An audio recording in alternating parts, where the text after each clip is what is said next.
Mga kapisi, si Masepo ito. Mga mare, handa na ba kayo para sa Pasko? Ang bahay ba ninyo malinis na?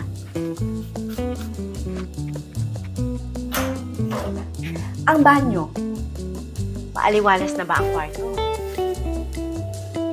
Ang mga susuotin ng pamilya mo, mabango ba? Handa na ba kayo sa hugasin at babaluting pagkain? Ako, handa na! Pero, alam mo ba kung ano yung dapat natin pinaghahandaan?